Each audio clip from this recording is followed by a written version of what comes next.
Oke, selamat pagi semuanya. Bagaimana keadaannya? Alhamdulillah sehat selalu. Bagaimana Ibu kabarnya? Alhamdulillah. Ini, saya ngobrol-ngobrol dulu sedikit saja ya, posisi berarti ini sedang ada di kampus ya? Iya Bu, betul saya Jadi, semuanya harus masuk kampus ya? masih Bu, betul. Tapi kebetulan minggu ini kita WFH, WFO gitu Bu. Ada pembagian Oh, tugas sudah dalam ada satu minggu ini. jadwalnya? Oke. Biasanya Betul itu sudah. tergantung ininya ya, tergantung fakultasnya Betul Bu. masing-masing. Gitu. Ada yang memang, apa namanya, ada yang mencukupkan 1 tahun, 2 tahun, bahkan ada yang lebih biasanya kadang, tergantung dari fakultasnya masing-masing, begitu. Ini cerita sedikit ya, kalau, dulu, ketika saya itu belum ada absensi online. Jadi ketika ada kewajiban, hadir terus ke kampus itu, kita berkejaran dengan fingerprint offline di kala pagi. Setiap pagi lumayan agak hektik gitu. Oke, perkenalan dulu mungkin ya, perkenalkan nama saya Ayeni dari Fakultas Usuluddin. Untuk home base-nya di ilmu Al-Quran dan tafsir, tapi background saya bukan, ilmu Al-Quran dan tafsir. Saya dari bahasa Inggris, begitu. Ini, berapa? 8 orang ya. Saya ingin perkenalan dulu deh, biar kalau saya bertemu di kampus gitu saya bisa nyapa, "Pak, Ibu," gitu ya. Mungkin dari Bu Mila dulu. Ini saya kenal nih Bu Mila. Baik, Assalamualaikum warahmatullahi wabarakatuh. Iya. Ya, Bapak Ibu dan Ibu Ai, perkenalkan saya Mila, kebetulan CPNS baru tahun ini dari Fakultas Usuluddin, bersama dengan Ibu Ai, satu fakultas sebetulnya. Oh, Ya. oke, terima kasih. Kita sudah banyak ngobrol ya, Bu, ya? Iya, Ibu. Iya, Alhamdulillah. kemudian Pak Rahmat Taufik. Baik, selamat pagi Bapak Ibu. Mohon izin Bu, kameranya agak bermasalah jadi Oke, mangga. tidak bisa webcam. Nama saya Rahmat, kebetulan saya dari jurusan Biologi Fakultas Sains dan Teknologi Bu. Mhm. Terima kasih. Biologi ya? Biologi Bu, Saintek. Saintek. Oh, Iya Bu. ya, terima kasih Pak Rahmat. Kemudian Bu Mirna. Baik, bismillahirrahmanirrahim. Assalamualaikum warahmatullahi wabarakatuh. Selamat pagi Bapak Ibu semua, Ibu Ayeni dan Bapak Ibu dosen semua. Rekan, nama saya Mirna. Saya dari Fakultas Adab dan Humaniora, jurusan Sastra Inggris. Terima kasih, Oh, senang bisa Sastra. bertemu dengan Bapak Ibu semua. Nah, iya. Asing betul Ibu. Terima kasih Bu Mirna. Kemudian Pak Muhammad Amin. Iya.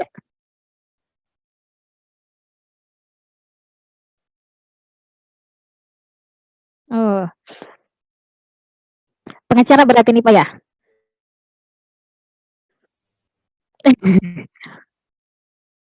Oh gitu. Iya, iya. Gak apa-apa Pak, kita sama-sama banyak kok yang senasib gitu, yang mualaf. Kemudian terima kasih Pak Amin. Kemudian ini Ibu atau Bapak ya, atas nama Adek Ponira? Ibu, Bu. Oh, oke, siap. Saya ada yang perempuan, ada yang laki-laki, takut salah saya. Oke, bismillahirrahmanirrahim. Assalamualaikum warahmatullahi wabarakatuh. Perkenalkan, nama saya Ade Ponira. Saya dari Fakultas Ekonomi dan Bisnis Islam, Prodi Akuntansi Syariah. Prodi Akuntansi. Ya, terima kasih Bu. Iya, Kemudian Ibu. Pak Imam Sucipto. Waduh, masih muda nih. Ibu Ade ini dari wajahnya. Ya, Bu, saya baru lulus 2021. Oke, berarti ini ya dari S1 lanjut S2 langsung ya? Betul, Bu. Nah, iya.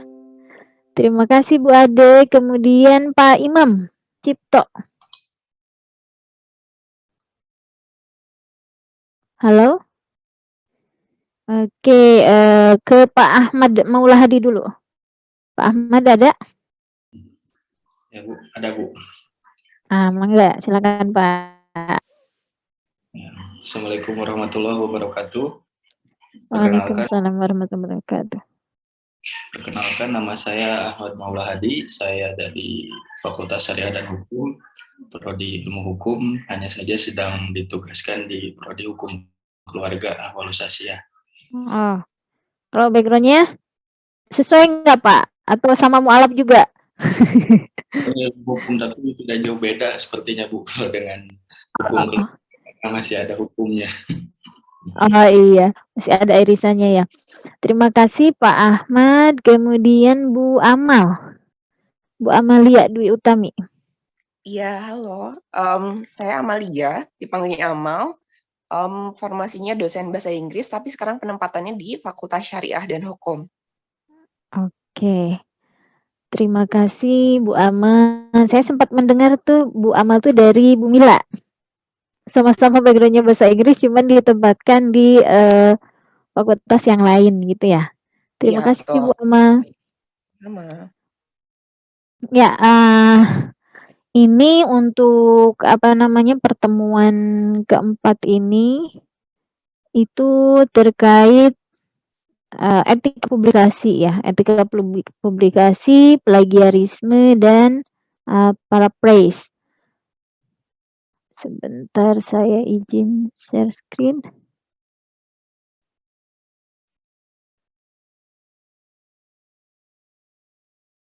Oh, wait. Ini kenapa ya?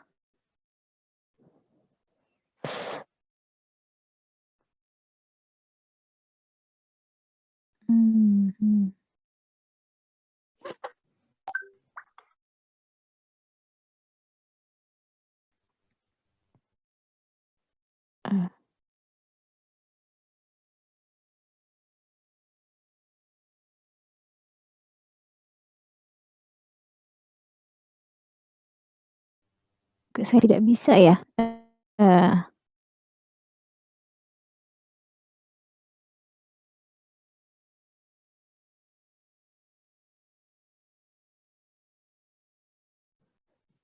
Bantu.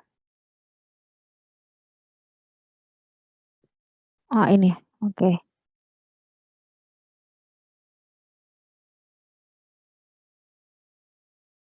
Sebentar.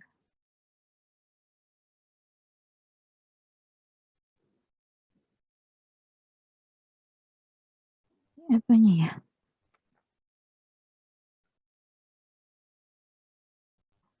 Nah.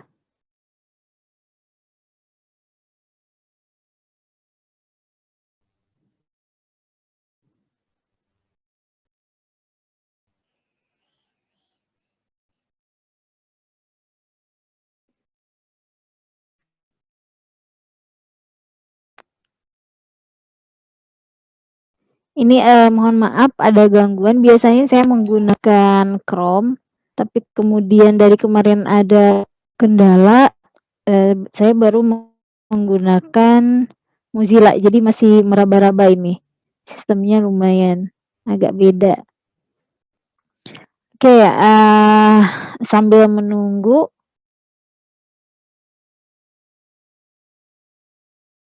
Wih.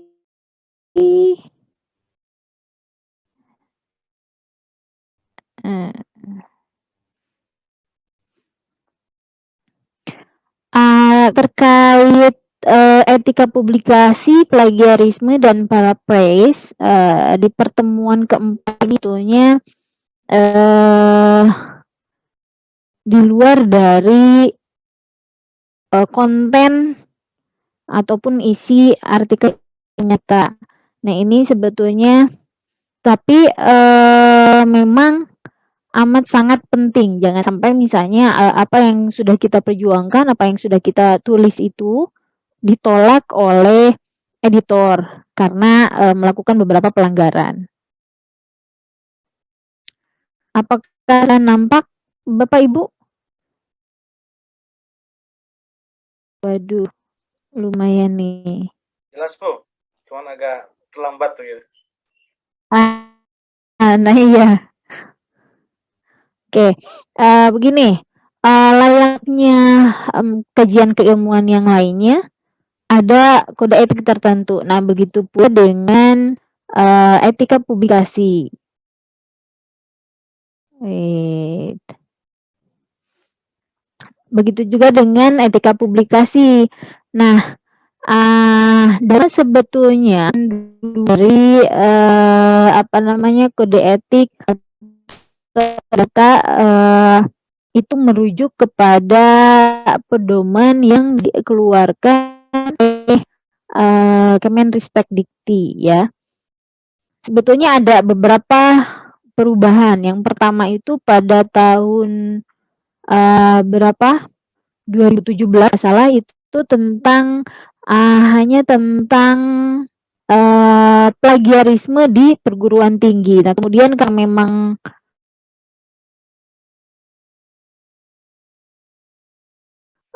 seiringnya perkencan dirasa sudah tidak sesuai, maka dilakukan amandemen terhadap undang-undang tersebut dan ada aturan baru, yaitu Permenristek-Dikti yang tahun 2019 tentang integritas akademik. Waduh.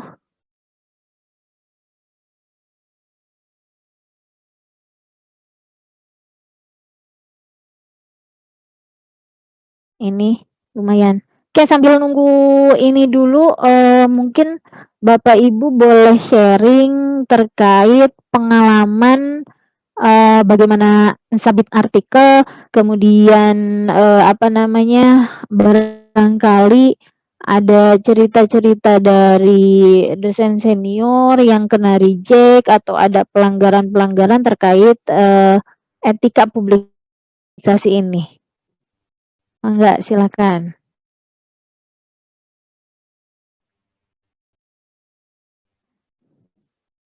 Wow.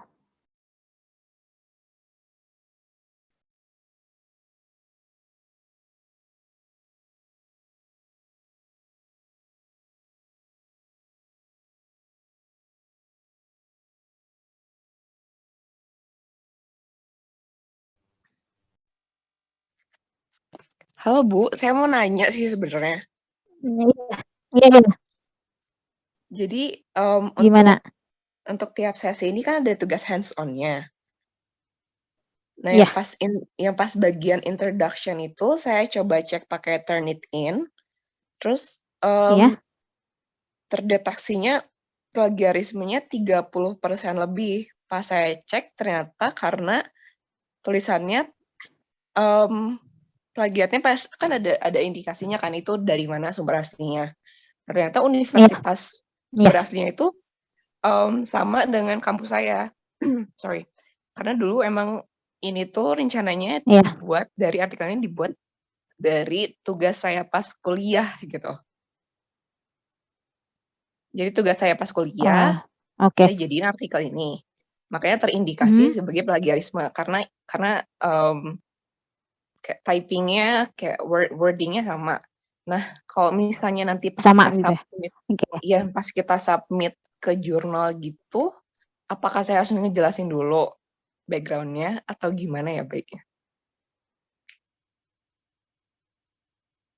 Oke, sebetulnya begini, sistem dari hasil cek plagiasi itu adalah persentase ya Bu ya.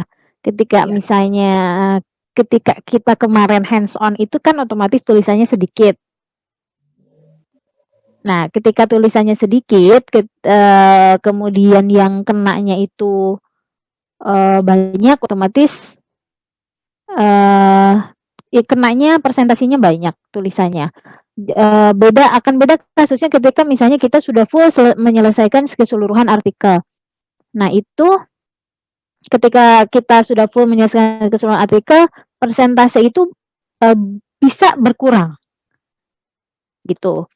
Nah, Kemudian terkait yang self citasi berarti ya? Jatuhnya mensitasi tulisan sendiri gitu ya, Bu, ya?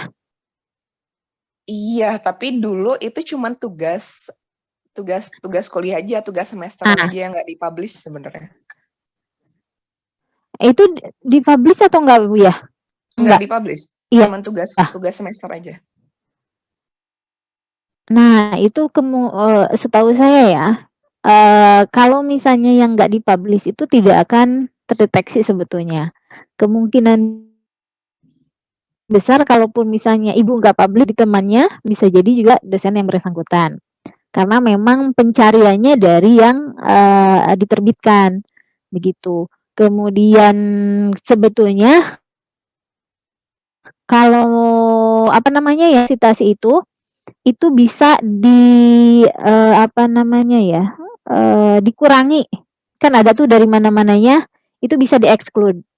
Sama ketika apa namanya, mensitasi ayat-ayat Al-Qur'an, itu kan nggak mungkin beda ya, Bu, terjemahannya, itu pasti sama persis. Nah, itu biasanya pihak jurnal itu meng-exclude, tulisan-tulisan mana yang harus sama persis. Termasuk yang self citasi itu juga, itu bisa apa namanya, dijelaskan kepada editornya, ini sebetulnya mensitasi tulisan saya dan tulisan saya dengan yang sebelumnya itu berbeda, begitu. Ini sudah muncul belum ya, Bu, ya? Udah, ini boleh lanjut dulu nggak nanyanya, Share Bu? screen-nya? Oke. Boleh, iya, Jadi silakan. kalau misalnya Turnitin itu sistemnya kalau misalnya ada paper yang pernah disubmit lewat Turnitin itu nggak disimpan jadi database ya? Walaupun udah walaupun dipublikasi atau nggak dipublikasi. Karena emang semua tugas kuliahnya Gimana, Bu? dulu, jadi semua tugas kuliah Iya. saya sama universitasnya harus submit lewat Turnitin dulu, baru bisa Oh. periksa sama dosennya. Makanya kalau saya mikirnya, makanya terindikasi plagiarisme karena emang dulu udah ada di database si Turnitin ini. Udah dicek? Oh, iya. Iya, itu bisa jadi, Bu, dari sana, begitu. Baiknya berarti disampaikan aja ya ke Dari sana ininya. bisa jadi karena, sistemnya apapun iya, sebaiknya disampaikan saja. Oke, iya makasih, Bu. Gitu. Dan sebetulnya, apa namanya, editor jurnal juga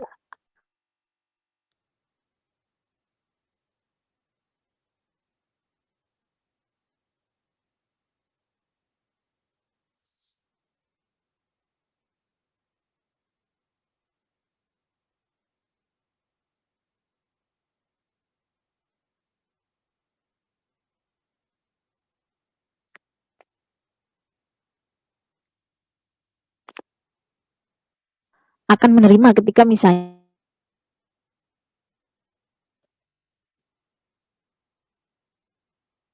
tapi kemudian itu minta silahkan memperbaiki dan kirimkan kembali kepada kami dengan versi yang beda dengan disertasinya. Begitu biasanya komunikasinya. Oke. Oke, makasih, Bu. Oke. Sudah, Bu? Iya, Ya, udah. kembali. Banyak. Ada lagi? Oke.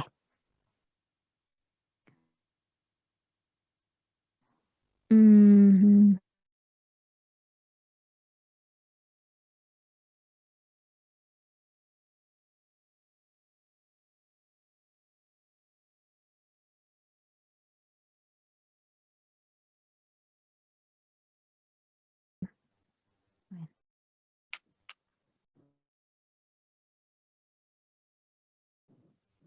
Oke.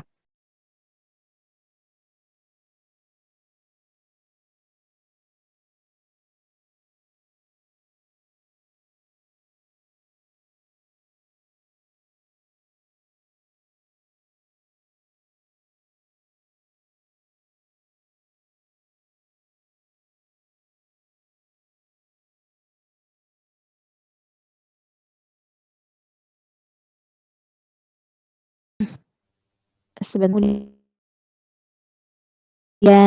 praise. Ini berat kayaknya, banyak yang dibuka.